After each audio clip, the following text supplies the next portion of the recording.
Not only do I turn looks, I turn bottoms into tops. I might be a bear, but deep down I'm just a kitten. Hello! I'm Hunter Harden. And I'm Papa the Bear, and welcome to the Real Housebears of Salt Lake City podcast. So this is our final episode before the Christmas holidays for those who celebrate Christmas. Yeah, so I hope everybody has a really good Christmas or Hanukkah or Festivus or whatever people are celebrating. Right. So years and years ago, my mom and I decided that for Christmas, instead of buying presents, that we would make memories instead. And since then, you and I have adopted that same policy? There you go.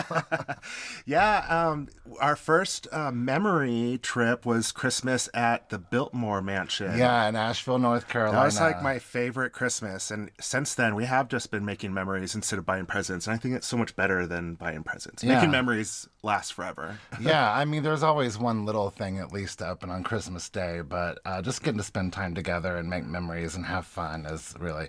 I think Mexico was our biggest... might be our Christmas That was like year. honeymoon, birthday, Christmas, and probably New Year's. You name it. That's your present. It's all done. Right.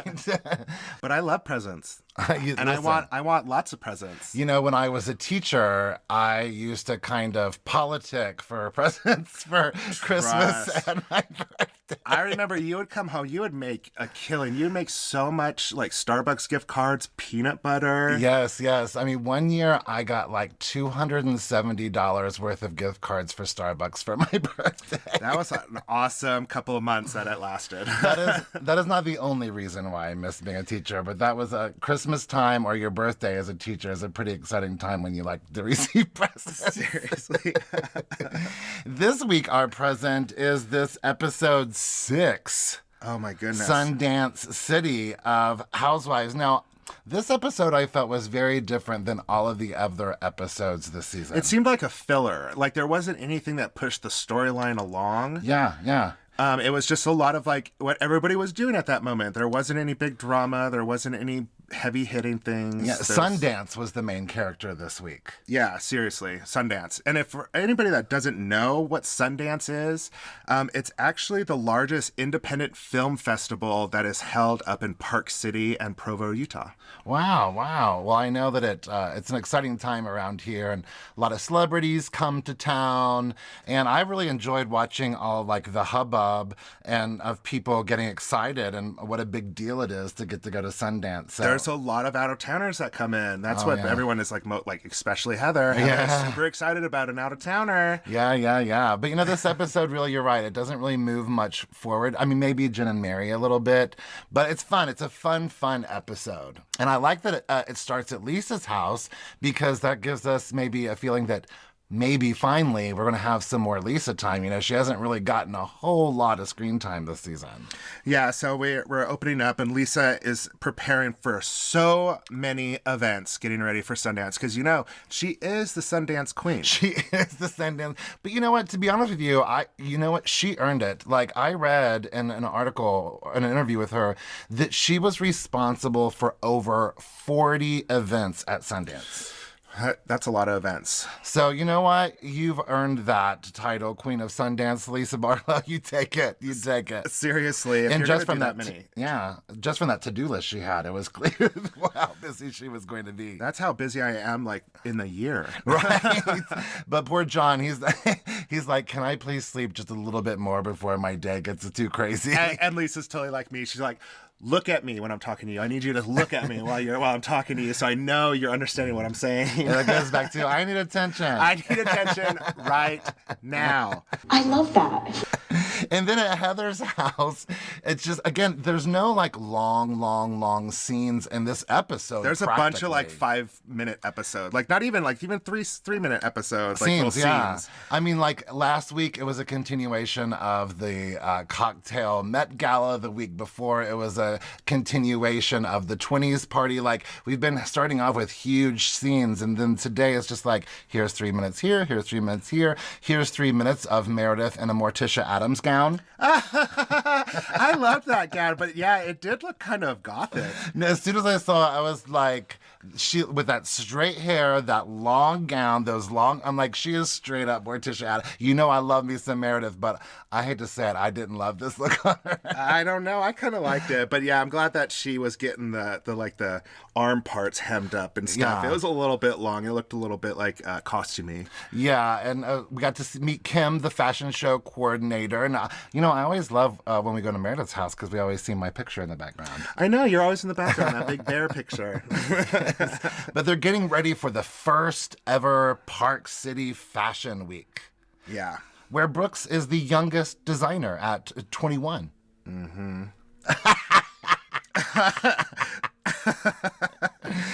Okay, so in this scene, we find out that Brooks, his quote-unquote clothing line, is going to be shown. So, yay, that's exciting. But then we find out that Brooks is also going to be walking in the show. And instantly, here comes McGrump.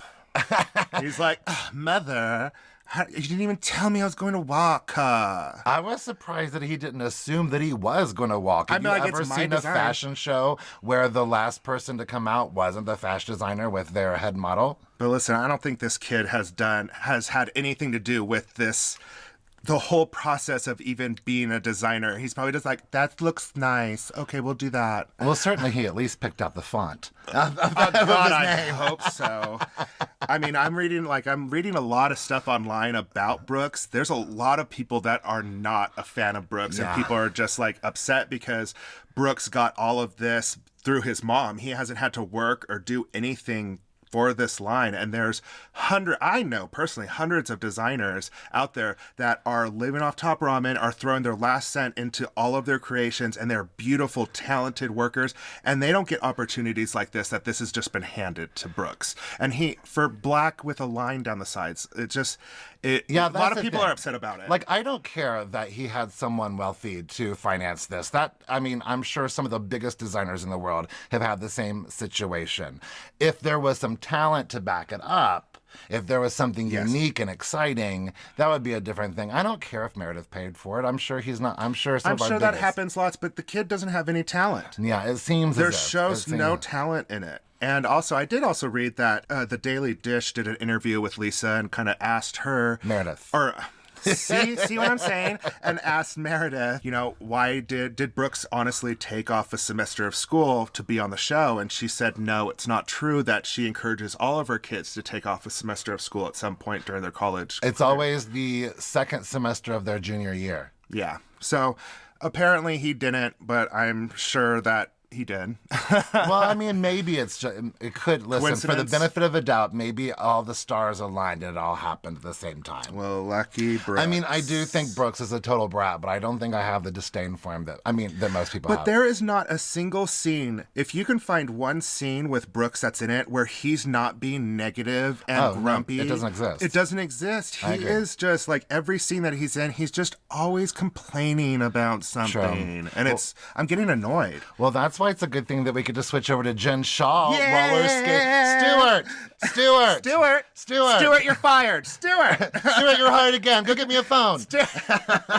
Stuart, Jen Shaw is rolling in on her skates, looking 3 feet tall. Seriously, she looks so itty bitty bitty. I didn't realize how tiny she was. Oh my gosh! Because I guess they just don't show her full body. I mean, and maybe the tiara with the roller skates really compacted her. I don't know. That was not a tiara. That was like a full-on crown. Yeah, true. That thing is huge, but she comes rolling in, all happy. She brings up the positivity and the Yes, I want to work for the Shaw Squad. In the Shaw Squad. Yes.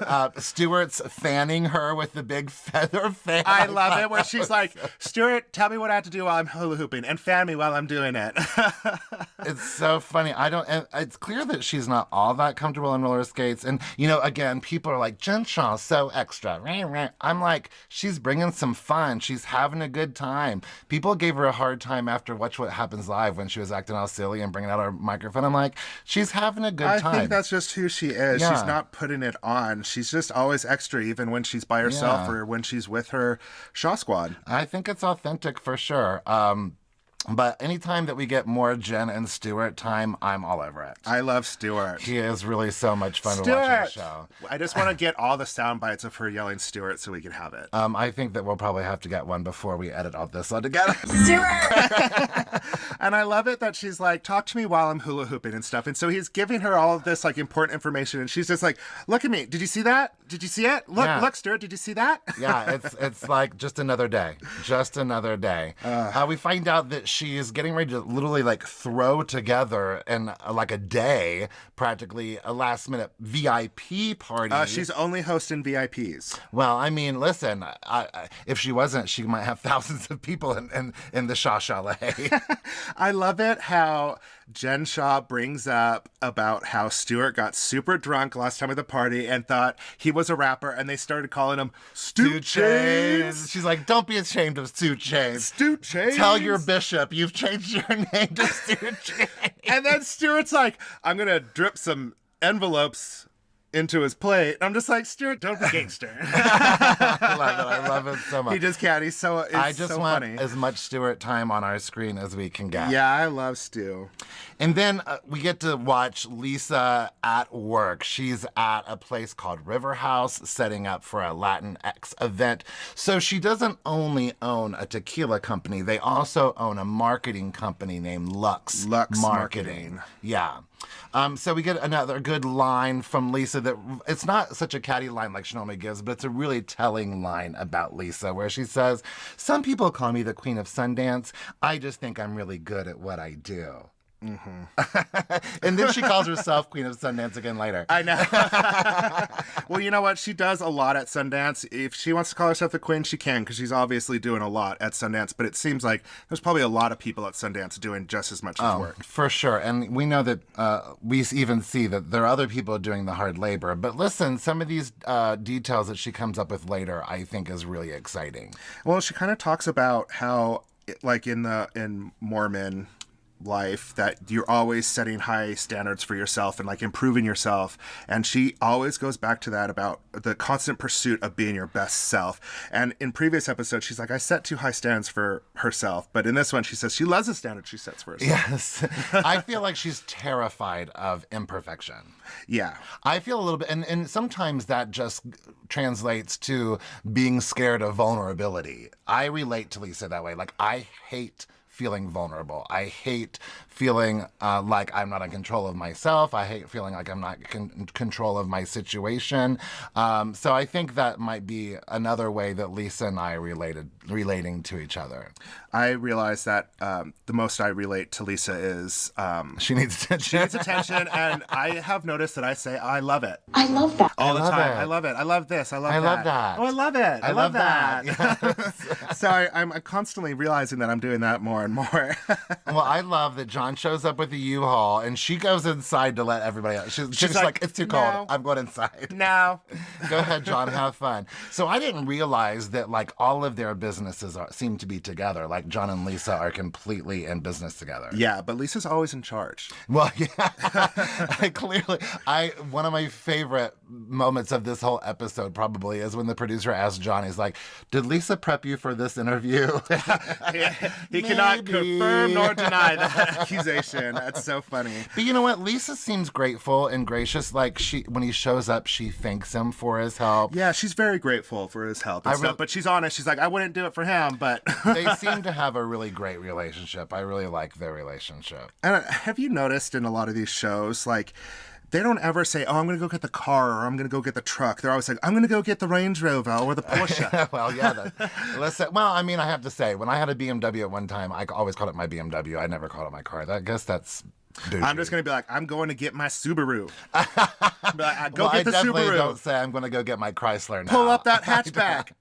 I don't. But I guess say I'm going to Johnson. My car's name is Johnson. I never named my car. I just never got into that. Every car I've ever had has had a name. I'm not so sure why. But anyway, that was a little bit of a sidetrack. So let's get back into Whitney's house. We get to see your husband, Justin. I know you're very excited about that. Justin. We're not quite to Justin's birthday party yet. We actually would just have Stuart dropping off Jen and then leaving. Stuart! Yeah. Stuart's like, bye, take care of her. I'm like, stay for the hot tub, Stuart. I know. So, listen, when Jen comes out in her bathing suit and boots and fur or wrap, I was living for it. That 75% of that outfit isn't meant to get wet. No, right? But I'm all, like, people, again, on social media are all over it, but I'm like, thank you for bringing this. First of all, the Atlanta Housewives, they'll wear a bathing suit like that in a heartbeat. You know, the Atlanta Housewives, they don't mind to show up. Like, Phaedra probably wore that exact swimsuit. If you want to see cleavage, you watch Atlanta Housewives. Seriously. So when she came out in this, I wasn't shocked. I was laughing. I loved it. I was like, thank you, Jen Shaw, for bringing this to me.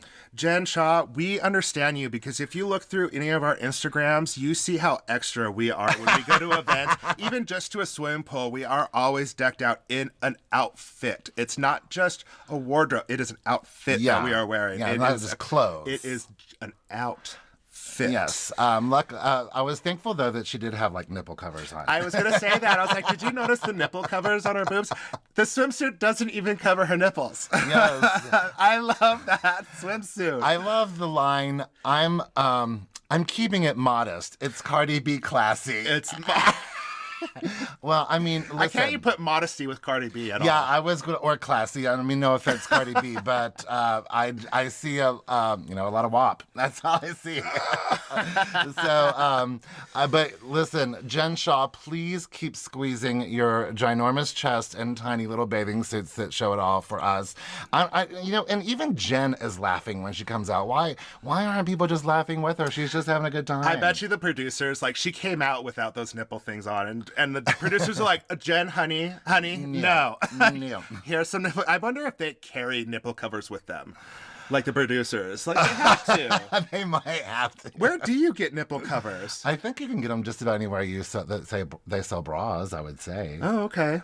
I think so. I mean, not anywhere they sell, like not at the Dollar General. They sell bras at the Dollar General, I think. They sell bras at the Dollar General? You can buy all kinds of clothes and crazy things at dollar stores. Those underwires have got to dig. Oh, maybe we'll try them out. Oh my gosh. So, and now we're going back to Whitney and the birthday stuff. So Justin is actually turning 52. Yeah. My first boyfriend's 52, and I'm 34 right now. All right. Which is kind of funny. Me and Whitney are so much alike. Listen, she impresses me. I have more notes about her even later in this episode. She impresses me more and more. But why she really impressed me here is when she's like, listen, Justin gave up a lot to be with me. He gave up a lot. His religion? Problem with his church, with his kids, with family, all kinds of things. And I want to show him how grateful I am. Again, people on social media are so nasty about her being a home. But you know what? Sometimes, listen, again, I don't condone any kind of cheating, but clearly this was a couple that makes each other happy, that obviously weren't happy in their relationships before. And since I feel like they were, from what I can see on TV, I feel like they were meant to be together.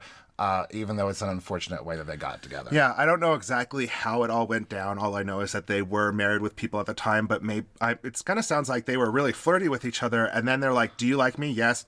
I like you too? Okay, well, we have a problem. Yeah. You know, and I hope that it went down that route where they like kind of came like clean with their partners, or like, I have feelings for someone else. And Whitney does not want trouble at Justin's party, but Jen just wants to talk crap about Mary. Jen brings up Mary multiple times out of nowhere, and Whitney's not falling for it. No, Whitney's like, no, I'm so happy that Whitney's got a good head on her shoulders. She's like, I'm not gonna pick sides, and nothing ever bad happened to me. Like, none of it happened to me. Yeah, and I think we've all been in that situation where we're like, it's hard for me to turn on someone who hasn't done anything to me, even though I see what you're going through, I see what you've been through, but it hasn't happened to me, so how can I justify it? Yeah, I care about both of you, so it's hard to judge somebody, on that. Yeah. Speaking of the next scene starts off with that yeah song. So last week, remember, I was like, there's this yeah song that I thought was very inappropriate for the moment, and they played the same exact song here again. So I was digging it. After the very first commercial break, there's a song where they cut to Meredith's house, and it's some song that's a lot yeah. I can't think of the melody. I know, I can't either, but I like it. Works. It's catchy. It's real catchy, and this time I feel like they used it in a better way.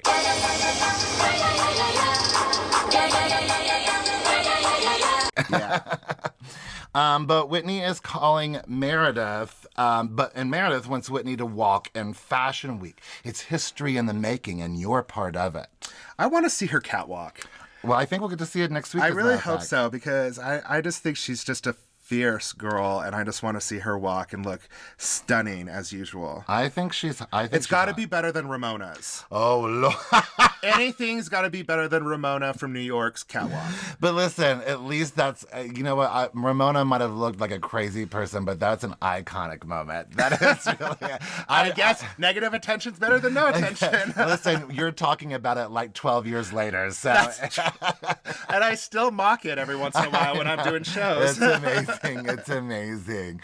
So again, another like quick scene to another quick scene to another quick scene. So we've got Whitney, and then we go to Jen's chalet, who she wants a drama-free night. Jen Shaw is getting her makeup done, and she is talking bad about Mary again. Yeah, I want a drama-free night, but let's talk some shit about Mary. Yeah, Mary's not going to bring it. And then back to Meredith's house where she's calling Lisa to check on her. It's so funny. It just keeps swapping back and forth to everybody. So we're getting like every single housewife in 6 minutes. Yeah. Pretty much. Again, this episode wasn't, but you know what? The last several episodes have been so heavy. It was nice to have an episode of levity where we're just seeing them have fun, seeing them in their everyday lives. Maybe this also means that we're moving past some of the drama that we're not into. Like maybe we're moving past this whole hospital smell. Maybe we're moving past this whole after grandfather. Maybe we're going to find some new storylines, because I'm a little tired of the old I think storylines. something new is going to come up between Jen and Mary. Yeah. Something new. Yeah. Because they just get on each other's nerves, and it's just they're so chaotic. Yeah. They're oil and water when they're next to each other. Now, the next scene at Mary's house, I have conflicted feelings about it. And I know exactly how social media feels about it. Well, I love Mary in this scene mostly. She's having a blast. She's dancing, or she's either singing or rapping. I don't remember. She's having a good time with Charlinda, and her face looks beautiful. Like, I love this part of Mary, but I don't like here Mary so like matter-of-factly and somewhat nonchalantly being like, yeah, Charlinda's, she doesn't call her my cousin. She calls her my grandma's brother's daughter, which, okay, your cousin. But your cousin has worked for you for 20 years, and you say, we're not close at all. I don't know what happens in her life outside of what she helps me with. Mary has no interest to learn anything about her. But at the end of the day, she says, we're family. I'm like, No. you can't use the word family. Like I'm saying, every scene that comes up with Mary keeps making her look like a not very good person. And I'm not digging Mary. And I can't believe people are going to her church. And as a person who hasn't lived nearby my family very much in my life, especially I haven't lived anywhere near my family throughout my entire adulthood, family means more to me than just someone who shares the same bloodline as me. You know, family are people that I choose to keep around me to love and support them and to receive the love and support from them. So to me, I don't think she has the right to call her family. No, my gosh. I mean, she's basically just her employee. Well, and she's basically just another one of those 15 bags of accessories that are sitting at the end of her bed. Like I said, did you see what room they're in? Yes, that room is so great. It is the crazy pile of clothes room.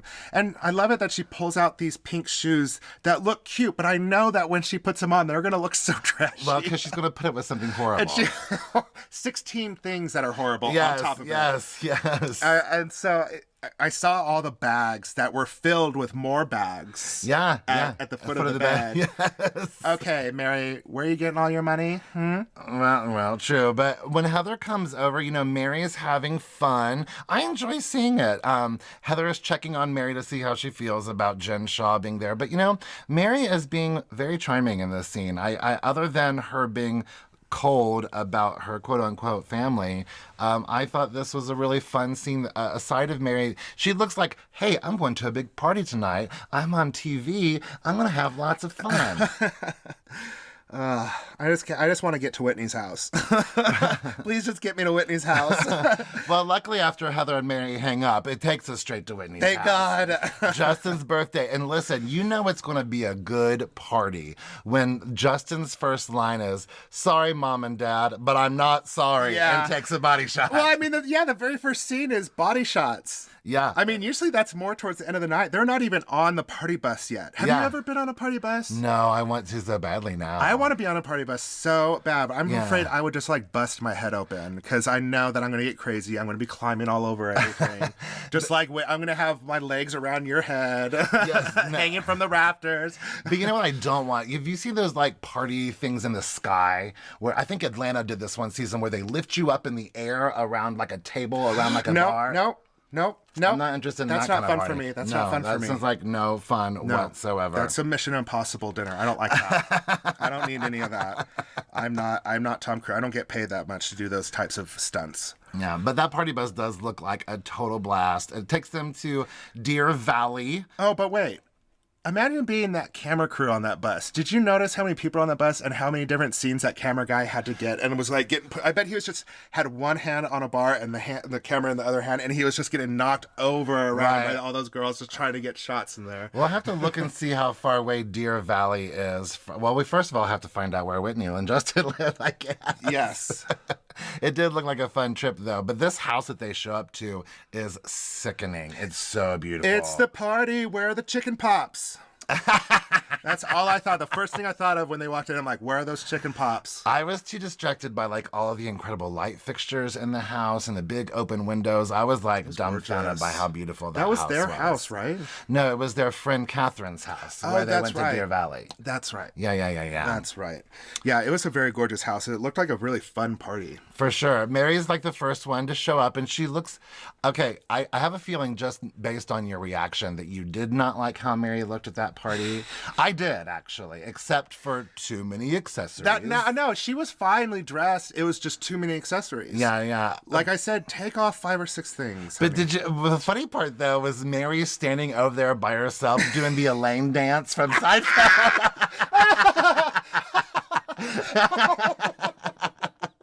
That's the first thing I thought. I was like, Mary's doing the Elaine dance. She just threw that one arm up, and she just like starts moving her legs a little bit. I'm like, here comes the kicks. And Mary's wearing those dang gloves, too. Oh, my gosh. What is Mary trying to hide? Seinfeld down, Elaine dance. Oh, my gosh, you killed me. That is so funny. I gotta find out I'm gonna have to pay more attention to when Mary's not wearing gloves, if there's such a situation.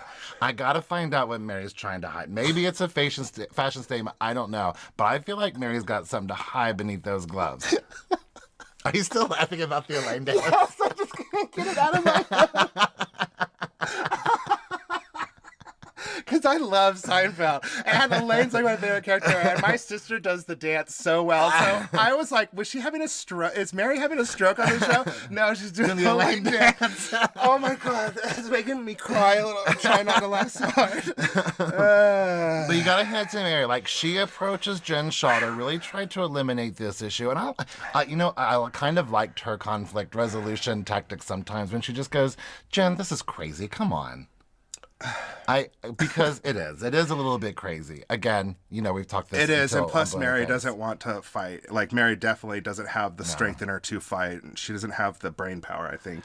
This is the bottom line of these are both two women who feels offended. And Jen, I knew it. I knew that Jen had no idea that she screamed the grandpa effer line.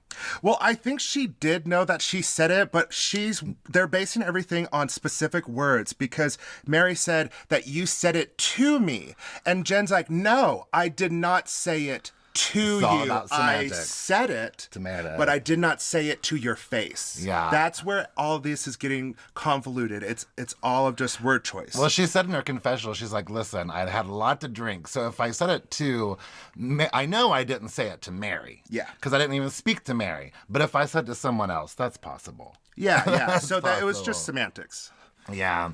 Well, I wasn't surprised that she didn't remember saying it, I wasn't surprised that she even denied it in the scene. But Mary was ready to accept a full-on lie just because she's tired of this storyline. Oh, yeah. She's just like, okay, whatever. Yeah, let's just move on. And it might be because she doesn't want people to keep talking about Grandpa Effer and that continuing to be her storyline. And plus, I just don't think she likes to fight. She's just not good. She doesn't like that at Yeah. all. So she wants to avoid it at all costs. And plus, again, she's not great with her words. That's what I'm saying. She's not a good not fighter. great with her words. Well, let's take a break. And then we'll come back and talk about Meredith's store, Fashion Week, the rest of this party, Buffalo Wild Wings, and more. Hooray.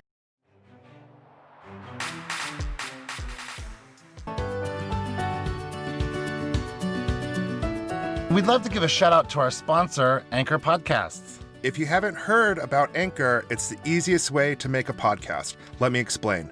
It's free. There's creation tools that allow you to record and edit your podcast right from your phone or computer. Anchor will distribute your podcast for you so it can be heard on Spotify, Apple Podcasts, and many, many more. You can even make money from your podcast with no minimum listenership. It's everything you need to make a podcast all in one place. Anchor is where we started with our podcast, and it's been really great for us, and that's how you're able to hear us on all the different streaming platforms. We love it. Download the free Anchor app or go to anchor.fm to get started today.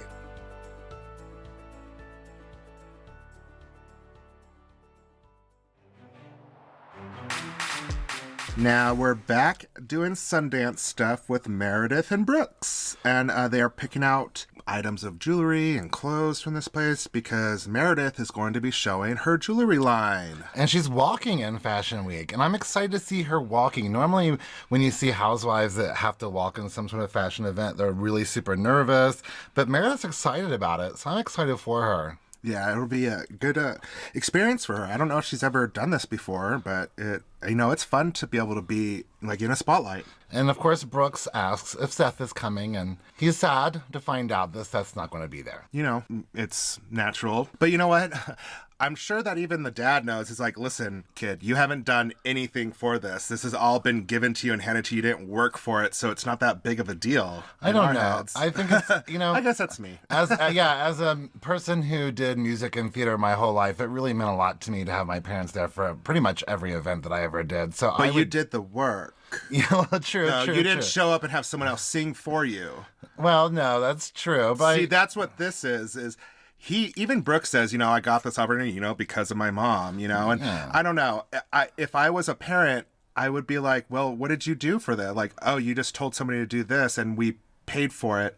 And now you're in a show that your mom set up for you that you didn't even know about, but I have to be like impressed by it. Well, I think when you're a kid, you hope your parent just simply says, oh, this is a really big deal for you. I should be there for it. Yeah, I guess. Yeah, but we find out that Seth is actually taking over a company in Ohio. So I get that he probably is doing something pretty major and does have a pretty heavy schedule, but he was just asked to leave a week ago by his wife. So it's just so annoying that he's so upset about it because even in one scene, Brooke says, nobody cares about my feelings. No, my feelings don't matter. And it's just like, well, Meredith talks about her conflict later up about how yeah, I'm jumping ahead a little bit. Well, I even wrote, though, right here, you can see that Meredith is trying to make Brooks feel better, but while still protecting Seth. And now later when we find out, oh, it's only been a week since you asked him to leave, maybe she's trying to protect herself a little bit there, too. Yeah, exactly. Yeah. But we finally, this whole episode has been leading up to Sundance for real. And Lisa, you can see she's doing some big things. The McMillions event. That looks so much fun to do, the peel and stick stuff. Because I remember when, like, in the 90s and the early, or not even the 90s, the early 2000s, I think, when Monopoly at McDonald's came out. Oh, are you kidding me? I was, like, collecting those left and right. Sad to know that when that documentary came out about it, that it was all rigged.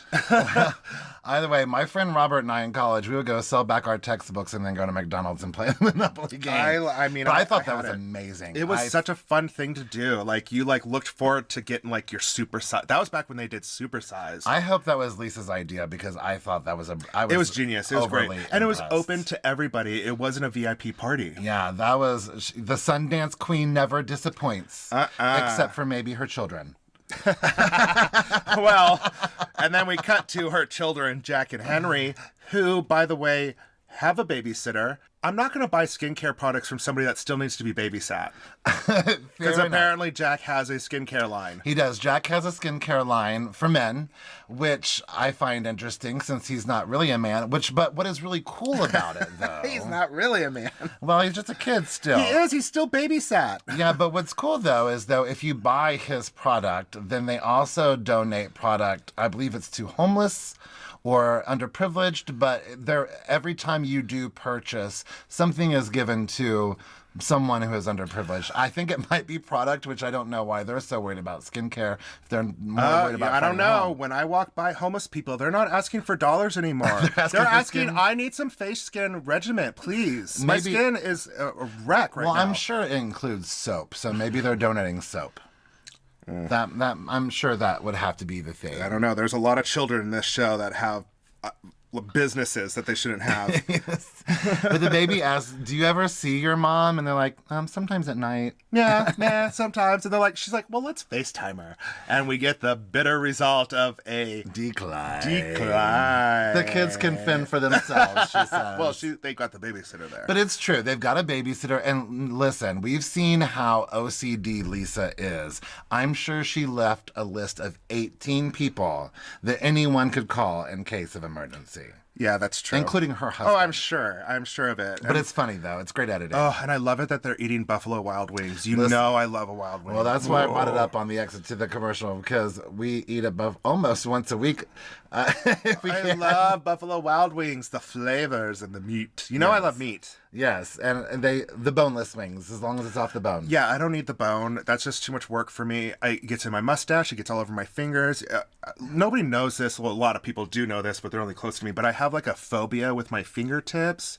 Like, I don't like my fingertips to get super wet and soggy. And like, I don't like them to get really dirty either, because I have so much sensitivity in my fingertips. It just sends like chills down my spine. Well, listen, I'm going to stay calm. You know it. You've been with me for 6 years. You just opened it up to all of our millions of listeners. So I'm just going to keep my mouth shut. Well, if anybody sees me in a hot tub or in a pool and my hands are out of the water and I'm just standing there, don't think that I'm like crazy or anything. It's just because I don't want to get my hands wet. No, seriously, if you look through any of his social media where he's in water, his hands are out of the water, I promise you. I don't like my fingers getting pruny. Yes, he is a complete weirdo, but he's really beautiful and sweet, so I keep him around. Nobody said that. They're saying it. They're like, what? I do take showers. I'm able to do stuff like that. I don't like to keep my hands submerged in water to the point where they get soggy. Yes, I wash my hands, people. I'm not a disgust. And Kristen Bell has the same situation. Kristen Bell, so that's 12 people that I know of in the United States that have this illness. It's an illness for sure. It is a disability. Well, kind of. Well, if I was a swimmer. All right, let's get out of that. Sidetrack. Listen, people, we've been given a lot of little 5-minute segments, so I'm going to tell you a little bit about my life. Little 5-minute segment. Let's jump into Heather and Whitney getting drinks. Let's get back to the show. Yes, having drinks at Sundance, and they are ready to drink. And the Joker is taking their order. I kept trying. Listen, I'm not hating on the server at all. I mean, he is colorful, and I love it. I mean, I bet he's doing it for Sundance anyways. I mean, he's got I bet they're like that every single day, and I applaud it. I applaud it. Be who you want to be. It makes life so much more colorful. I would love for that person to serve me at any kind of restaurant, because I would have so much fun. Especially a Mexican mule. I love a Kentucky mule. I never thought of a Mexican mule, but I'm all about it. Do you know what a Mexican mule is? I'm assuming it's like a Moscow mule or a Kentucky mule. It's just, I'm assuming it's tequila with ginger beer and lime and whatever else goes in a mule. Mint. Mint goes in a mule. I don't know if it would go in a tequila or a Mexican mule or not. But I anywho, love mint. yeah, it sounds delicious. And Heather breaks down the drinking laws in Utah. So again, for those of you who are not from here, who haven't been here, there are a lot of crazy laws in Utah. As Heather explained, the church really does handle the alcohol laws here in Utah. Yes. So you can't double fist, for example. You can only have one cocktail at a time. Now, you can go up to the bar and order a drink and a shot, take the shot right there and leave the glass there. You can't bring it away from the bar. Right. Back to your table. You cannot, all establishments have to establish themselves as either a bar or a restaurant to determine how alcohol can be served. Like if you are a restaurant, your patrons cannot actually see the bar. Like it's against the law for them to see you like making the cocktails. Yeah. And all of the liquor stores are owned by the state. And even if you're not drinking, you still have to show your ID in most cases. Yeah. Just you have to actually scan your ID at the liquor store now. Oh yeah, they're real about it. They scan that stuff. There's no making fake IDs. I remember I made a fake ID when I was a little kid. Did you? Well, not a little kid. Well, I was younger. So I was like, under drinking age and stuff. And my friend was able to make them, and we made this like cheap one from New York that didn't look like one, but it was right at that time when they were changing to plastics instead of the copied plastic ones, and it worked for like a year. It was great, and then I turned 21. But it was because my best friend had turned 21 a year before me, and I was like, well, what am I gonna do? Well, we know you're a rebel. Oh, so you're rebellish. a rebel like Heather Gay. I love Heather Gay and Whitney talking. You could tell how much Heather idolizes Whitney for their relationship. Because Whitney is what Heather wanted to be at that age. Wishes she could have been at that age, been open and free and not tied down by the religion, because you really find out that Heather really gave up a lot of stuff for religion and gave up most of her identity for religion, and in the end it all fell apart, so she feels lost. Yeah, I wrote down that Whitney is living the life that Heather wants. Yeah. Like Heather seems to regret everything except for having children. Oh, she said she regretted those years, losing those years and stuff. And yeah, you can never regret the children that came from it. I mean, that's a blessing in all in itself. For sure. And then Whitney gives some tough love, like, Heather, quit making excuses. And I relate to both Whitney and Heather here. Yes. Utah is small. Like, especially if you talk to anyone in the gay community around here, they've all dated each other. They all know each other. They've probably hooked up with each other. It really is a small community. And especially, I'm assuming Heather Gay probably only knows people in a circle of people through church and through her business and stuff like that. So she's in a lot of wealth and likely all members of the church and so on and so forth. So yes, Whitney, I'm with you. So you're like, girl, I'm tired of hearing this story. Quit making excuses. I think the biggest thing with Heather is the words, I want a man that sees me and loves me. Yeah, she's like, listen, I'm not a cookie cutter Mormon. I'm not a cookie cutter anything. I don't look like anybody else. I don't act like anybody else that you know. So I want you to appreciate me for that, like Justin does Whitney. Yeah, and this is a whole new chapter for Heather in her life. She's kind of growing into her new self. Yeah, it's been very exciting to hear her on interviews talk about how the Housewives has actually brought her confidence and given her a more positive outlook on all that. Yeah. Oh my gosh, Heather, come out with me and the bear sometime. We will show you a fun, no holds bar time. Yes, listen, we will see you and we will love you for you. I mean, we're not going to have sex with you or marry you, but we will see you and love you for you. Oh my gosh, all of the gays will just be swarming around you, just wanting to be around you and your light. Yeah, seriously.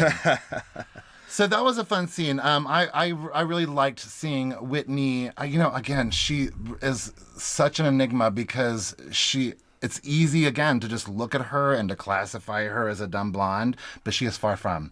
Far from. I know when we were first talking about the Housewives before we got to know them, we're just like, well, she's probably really dumb. Yeah, but no, she's smart. No, she is very, very smart. She's intuitive. She's insightful.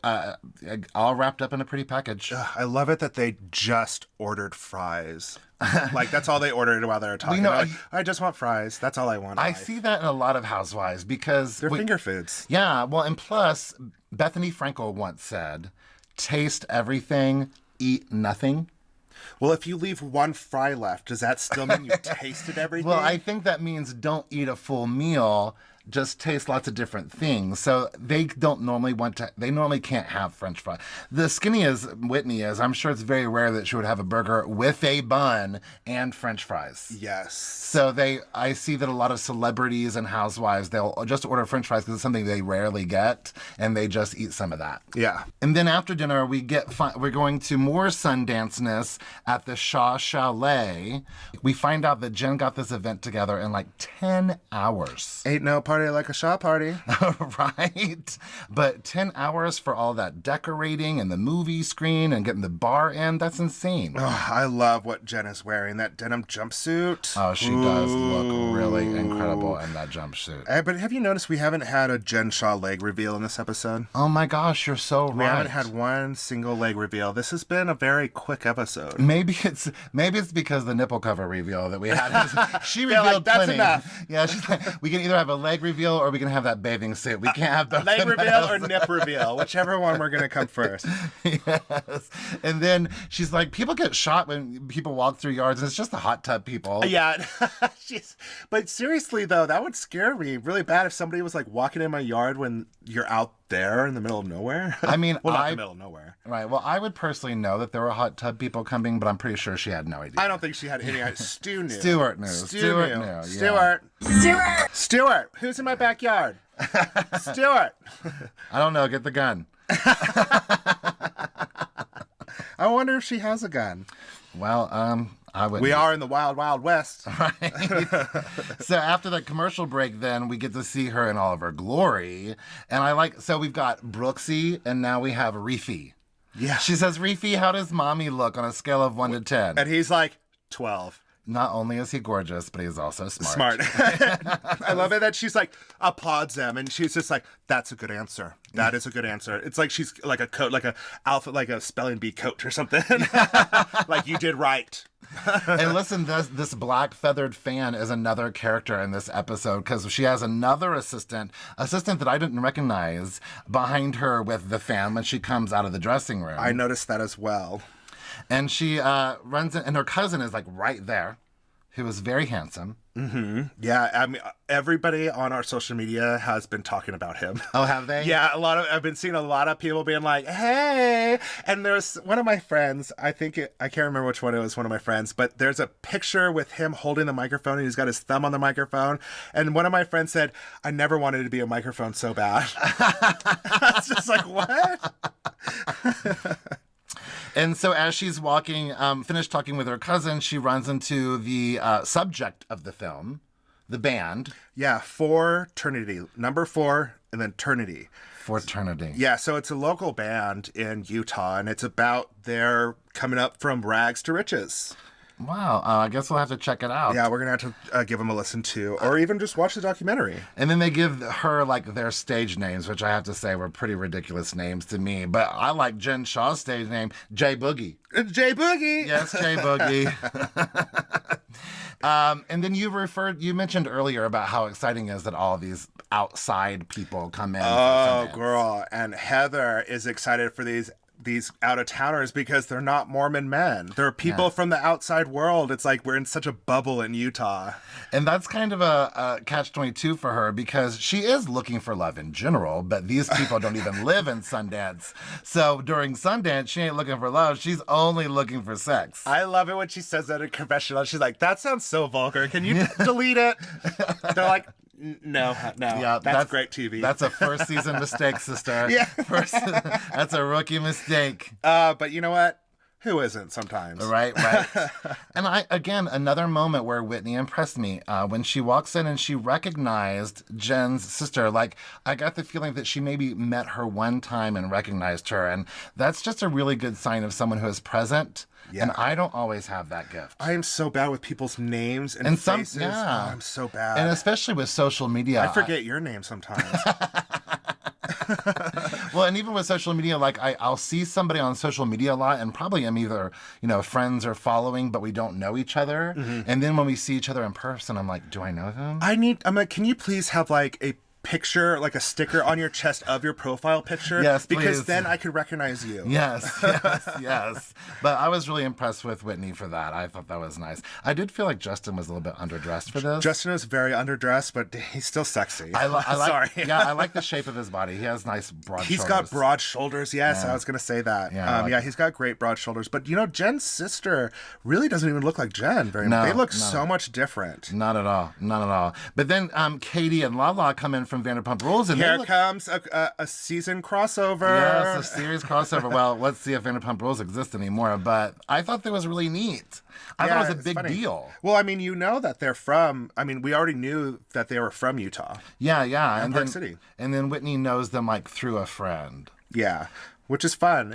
I'm glad that they were able to show up. It's kind of like old faces with some new faces. Well, and it's like the new Bravo celebrities meeting the old Bravo celebrities and, welcoming them to the family. It's funny because I've been seeing a lot on social media that all of these new Salt Lake City wives are meeting all of the old ones. Like, I just saw that Lisa was hanging out with Jill Zarin. No, Meredith was. Meredith. I'm just going to say that lady. People, you're just going to have to understand that I can't do this.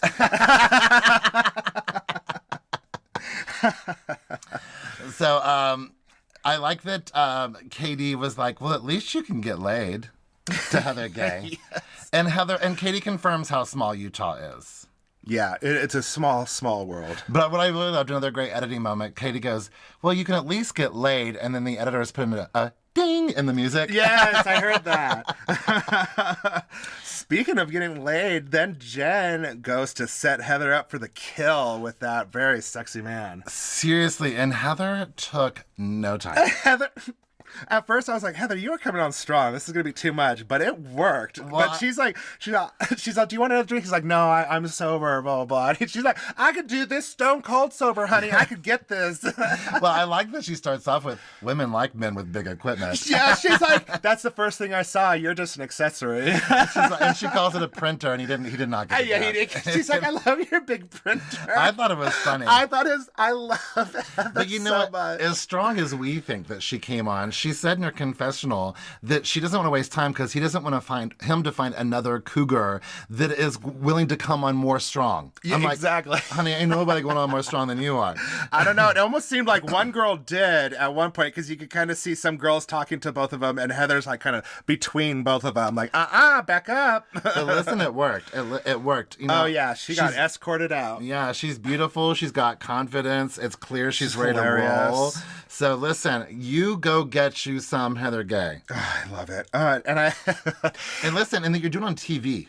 Oh, yeah. Get it, girl. Luann's still lying about hooking up with a pirate. So, you go, listen, Heather Gay, long live Heather Gay. I want to hook up with a pirate. That's a cool story. But they'd be like, well, did he have one eye or one peg leg and one arm? He wasn't? He just looked like Johnny Depp from Pirates of the Caribbean. Oh. Yeah, that wasn't a pirate. And man, I love it. Whitney wants to yell out over the crowd, if Heather could even hear at that time, but she wants to yell out, remember who you are, return with honor. Because I guess that's what their parents would say to them when they left for anything. Yeah, and I'm the opposite. I'm like, girl, go get you some. Bring honor to us all. Make some mistakes. Bring honor to us all. Bring honor to us all. And then finally the last torturous scene or two. Of course. And who's in it? Brooks. Yeah. But the torture for me, listen, I would be a wreck. If the toilet was flooding, the fire alarm was going off, this and this and this and this, I'm not condoning Brooks because he's a nightmare. But I would be like, don't talk to me, don't look to me, get the heck out of this house. But I'm also an adult and I know how to stop a toilet from overrunning and turn off a fire thing. So that wouldn't be I'd be upset, but it'd last like 2 minutes because I'm an adult. Right. Well, Meredith doesn't even know where the mop is. So she sure as hell doesn't know where the plunger is. Classic. classic. But Brooks is like, Mom, will you call and say that I'm going to be 15 minutes late? And Meredith's like, it's not professional for your mother to call on your behalf. I am so glad that she stood up to Brooks in this scene. I was very proud of her to like put her foot down and be like, quit. This is business, honey. This is real world. You're going to have to learn from this. She's not going to hold his hand. She got him the job. He needs to learn how to, I mean, when I'm going to any kind of event, whenever I'm booked for a modeling gig or a runway show or anything that I'm doing, I am always way too early. I always show up way too early because on the way, you don't know if the trains are going to stop. You don't know if there's going to be an accident on the way there. You don't know if you're going to forget something, have to turn back around. So I always leave way earlier than I'm supposed to for anything that I do. I may show up a half hour before I'm supposed to, but at least I'm not stressing and going like, oh, I'm 15 minutes late. I need a rush. Because that wrecks your whole body. Yeah, but I mean, before they're even ready to leave the house, he knows that he's going to be 15 minutes late. And then all this crazy stuff happens. Just like and there's dog poop everywhere. Oh, my God. I would have a nervous breakdown. Seriously. But, like I said, I would have been too early for this to bug me. And plus, I would have gotten the hell out of there really quickly. I would have gotten my stuff together and gotten out of there. Yeah, I'd be like, bye. I'm like, bye. And then they show up 45 minutes late. That is unacceptable. Completely. Especially in something business like that. So that lady that was running that runway show and stuff, if you need some models that are like on time, hit me up. Hunter Harden. I am a good model. I'm there on time. I'm punctual. I am professional. And plus, I mean, he had to bring accessories and socks and kind of stuff. So no one has these things that he has to bring. But he has so much gloss on his lips in his confessional. I was going to say that. I was like, did he dip his face in like Crisco? I'm feeling really uncomfortable. But you know what? At least he did acknowledge that he realizes that he got all of this through his mom. Okay. I want to know if you saw this. When they were going up and down the staircase, did you see how low the picture frames were? Oh my gosh. They're like 5 inches from the ground of the steps. It's so weird. Like they don't go above like your hip, it looks like. It's crazy. I don't know how you look at that. It's like underneath where the handrail would be. Yeah, I've always been told like you hang things at eye level. This is like foot this level. This is kneecap level. This so is shins. Like if your shins want to look at the big, oh, those are pretty pictures. Oh, look at Aunt Tracy. Yeah. Look at Aunt Tracy. Well, if Brooks wouldn't throw all of his like facial cleaners and stuff down the toilet, it probably wouldn't have overflowed. Probably. Anyways, you're 22. You should learn how to stop like a leaking toilet. Honestly.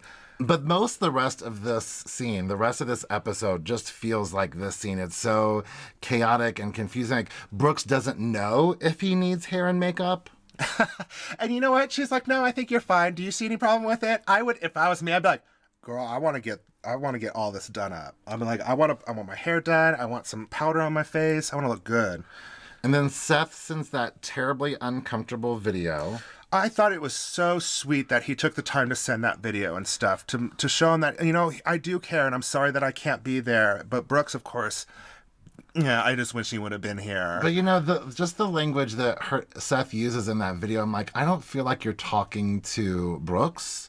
I feel like you're just like giving some sort of, I didn't like it. It didn't touch me in any kind of way. I guess that's that whole life where rich kids have a great rich life, but their parents aren't there because they're busy with their work and stuff. And he's probably like preoccupied with work. And, you know, he looked like he was at an airport. And then Meredith kind of made me tear up a little bit. This is where she talks about she's blaming herself for sending Seth away. And you can see how her kids are just her life. Yeah, she's so involved with her kids. I mean, well, I think she's throwing it all onto her kids instead of her marriage.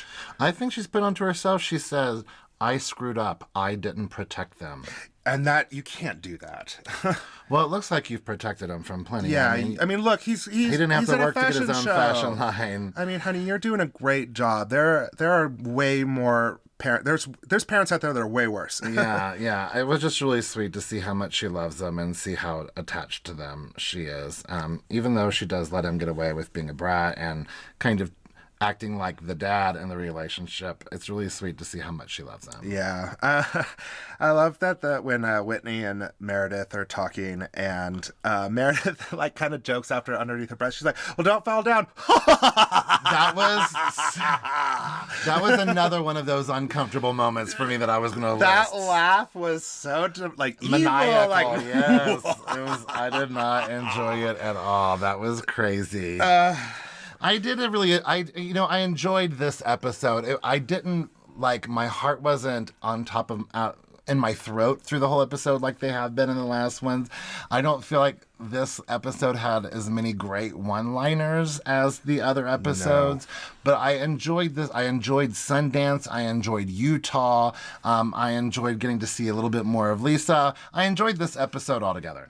Yeah, it was a good episode altogether. There wasn't any, like, evil, good kind of scenarios on this episode. Yeah. And like I said earlier, hopefully this means that we're moving on to different storylines, maybe better storylines, but at least hopefully different.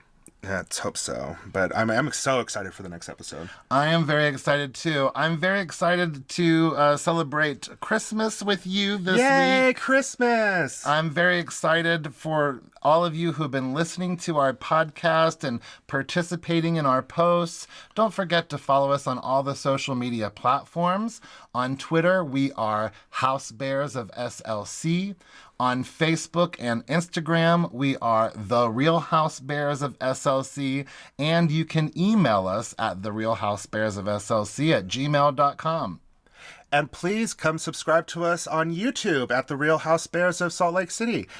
And we're also on iTunes Podcasts. If you would please give us a 5-star review and write down a little review about how much you love the show, it would be greatly appreciated. And you can catch us on all the other podcast platforms. So until next week, have a wonderful holiday and a great week. Bye. Bye.